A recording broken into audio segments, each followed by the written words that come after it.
Monsieur le préfet du Lot, je me dois de porter à votre attention une assertion du procès-verbal de la réunion du conseil municipal du 9 avril 2019 de ma commune, Montcuq-en-Quercy-Blanc. Jocelyne, Mathieu, signale que la subvention Salon du Livre est supprimée, Monsieur Ternoise ayant des propos injurieux envers les élus de la commune. Ainsi, dans le compte-rendu de ce conseil municipal, l'association Montcuq-en-Quercy-Blanc Culture n'est pas mentionnée. Il n'y a eu aucun vote sur notre demande de subvention, mais la décision a été prise par une ou des personnes non notées, dont Madame Mathieu, adjointe aux associations, fut la porte-parole. Aucun des conseillers municipaux ne semble avoir demandé de justification, de preuve à ce gravissime propos injurieux. Naturellement, je ne peux pas laisser passer ce mensonge dans un document officiel et vous demande de bien vouloir prendre toute mesure en votre pouvoir. Ce propos injurieux fait écho aux déclarations de Madame Sabel Marie-Josée, première adjointe représentant Monsieur le maire le 12 août 2018 au Salon du Livre. Prenant la parole, sans remercier de leur venue Monsieur le sous-préfet ni Madame la députée, qu'elle n'a pas accueilli et ne raccompagnera pas. Elle assène en ma direction. En tant qu'élus, nous ne pouvons pas accepter la polémique et surtout quand ça va jusqu'à certaines insultes. Donc, certains ou les critiques systématiques sur les élus. S'exprimer ensuite Madame Huguette Tiegna, puis Monsieur Marc Maclouf. De Monsieur le sous-préfet et secrétaire général de la préfecture, vous représentant, nous avons eu le plaisir d'entendre, en conclusion des discours, cette manifestation d'aujourd'hui, malgré toutes les difficultés dont vous avez fait état, est une belle manifestation. Elle participe évidemment de l'attractivité de notre département. Et donc cette manifestation, elle doit perdurer. Évidemment, je ne sais pas ce qu'on pourrait trouver comme financement de par ce que pourrait donner la DRAC, mais on va examiner la chose avec vous. Il faut que de tels événements se maintiennent et se perpétuent. Et en tout cas, l'État est à vos côtés. L'État soutient toutes ces initiatives-là parce qu'elles participent encore une fois de l'attractivité de notre département. Et nous avons besoin que des gens viennent nous voir, nous avons besoin qu'il y ait des échanges, nous avons besoin de culture. Quelques jours plus tard, j'ai interrogé Monsieur le Président François Hollande. La démocratie, c'est pas simplement le vote, c'est la démocratie participative, la démocratie citoyenne, humaine, éditoriale même. Naturellement, j'en profitais pour mettre en parallèle Madame Sabel affirmant La démocratie, c'est quand il y a une majorité, tout le monde s'incline sur la majorité. Voilà. Peut-être que l'année prochaine, si vous vous comportez de façon différente, dans vos paroles surtout. Voilà. Ni de l'insulte, ni de l'injure. Comme quand, avec humour, je me demandais si Madame Sabel connaissait la signification de systématique. Ma vie ne se limite pas à la présidence d'une association et dans mon activité d'auteur-éditeur, la vidéo constitue désormais le versant le plus visible. Qui plus est, toutes mes analyses politiques le furent dans le cadre de ma profession et non est-ce président d'association. Ni insulte ni injure dans mes chroniques, comme la présentation de la dérive budgétaire des travaux au cœur de Montcuq. Cette lettre est trop longue, cette vidéo est trop longue. Je m'exprime peut-être pour la dernière fois sur le sujet. Il faut bien rappeler le contexte. Ni insulte, ni injure d'expliquer l'urgence pour la municipalité de vous présenter, ainsi qu'à Madame la députée, des excuses pour la manière dont Madame Sabel l'a représentée au Salon du Livre 2018. Même quand, début juillet 2018, la commune nous a rendu les banderoles que nous devions soudainement accrocher à nos frais. Même quand, le 14 juillet 2018, Monsieur le maire a foncé vers moi en sortant de la mairie, voulant sûrement montrer à ses administrés toute son énergie. Le maire, oui, qui arrive. Voilà, monsieur le maire, bonjour. Je suis pas content de vous. Hein. Ah, je vais vous le dire. En direct? Ah bon, je peux vous dire en direct, ça c'est sûr. Non, mais sur... Pas maintenant, c'est pas le moment, parce que je vais m'énerver. Oh. Quelques jours plus tard, hors caméra, il m'exposait son grief. Ma vidéo sur l'incongruité d'octroyer 10 000 € de subvention municipale à la famille et à la société de production de feu Nino Ferrer pour la célébration du 20e anniversaire de son suicide. J'aurais dû diffuser son interview sans exposer mon point de vue. Monsieur le maire me semblait miser sur mon incapacité à tenir jusqu'au jour J. M'a semblé ajouter contrariété, difficultés, banderoles, parking post, organisation, son soudain voyage au Portugal, apéro, pour voir l'instant où j'allais craquer, soit proférer des insultes, soit m'effondrer. Il n'en fut rien.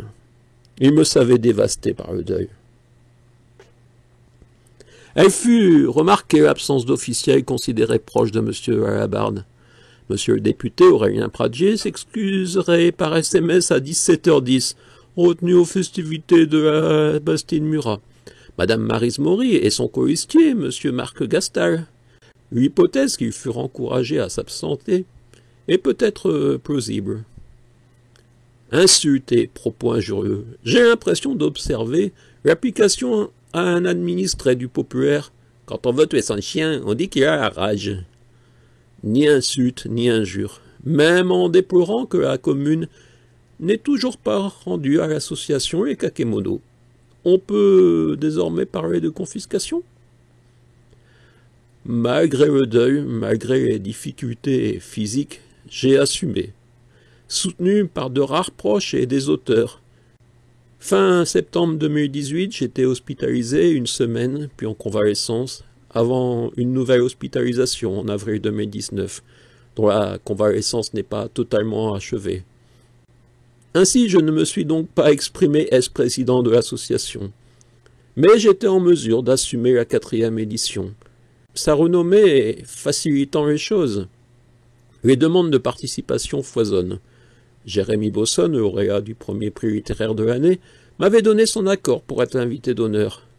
Monsieur François Hollande m'avait également donné son accord pour participer à cette édition 2019. J'ai l'impression que cet accord, relayé par ma chaîne YouTube, au lieu de constituer une joie municipale, a amplifié l'envie de stopper la progression de ce salon. Faites taire! Vous connaissez mon cuc? Mon cuc est célèbre depuis Jacques Martin, donc... On a essayé de vous faire venir, d'être... Eh ben, je sais à la prochaine fois. Ben, merci. Circule l'hypothèse que monsieur le maire souhaiterait offrir l'organisation du salon à une autre association, celle dont sa cousine, madame Maryse Maury, conseillère départementale, semble toujours vice-présidente. L'association, la Halo Livre, bénéficie d'ailleurs de substantielles subventions. J'ai l'impression d'avoir servi d'exemple. Voyez ce qui arrive si vous osez déplorer la moindre décision du maire. Quand toute critique est considérée comme une insulte afin de justifier une sanction, où est la liberté d'expression? Où est la République? Et effectivement, nul autre n'a osé marquer publiquement son indignation des propos et de l'attitude de Madame Savelle. Les subventionnés 2019 sont donc ceux qui se taisent. Ce constat jette un sombre voile sur les manifestations de la commune. En 2004, Pascal Serre, dans un édito resté célèbre de Dirlot, exposé le fameux clientélisme lotois. En sommes-nous encore là? D'un autre côté, certains ont considéré agéographique, pas forcément avec ce terme, les vidéos sur Madame Huguette Yegna et Monsieur Marc Maclouf. Mais je n'invente rien et mes commentaires sont toujours les plus sincères et honnêtes possibles, dans la limite de mes capacités et références.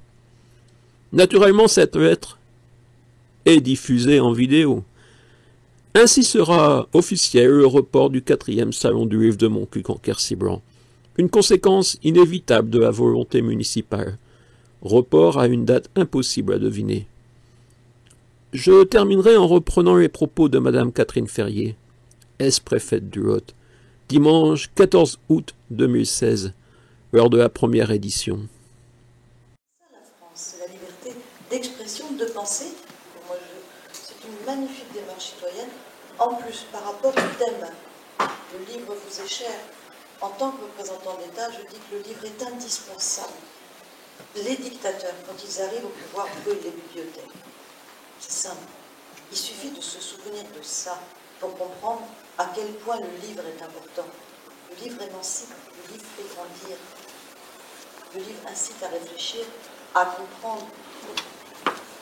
Donc, j'espère qu'il y aura toujours des livres en France. Battons-nous pour cette liberté d'expression. Battons-nous ensemble. Je vous incite à bien réfléchir à ce que nous vivons en ce moment. Et restons unis sur l'essentiel, désunis sur tout le reste, c'est pas grave. Et continuez de faire tout ce que vous faites, continuez d'aller de l'avant. Je vous soutiendrai avec les moyens modestes. Bravo. On peut émettre l'hypothèse que les masques sont tombés. Le soutien affiché par M. le maire en 2016 et 2017, venu de M. Serge Rigail, président du département, doit peut-être se regarder comme de circonstance. Quant aux motivations réelles de ces élus, je les ignore.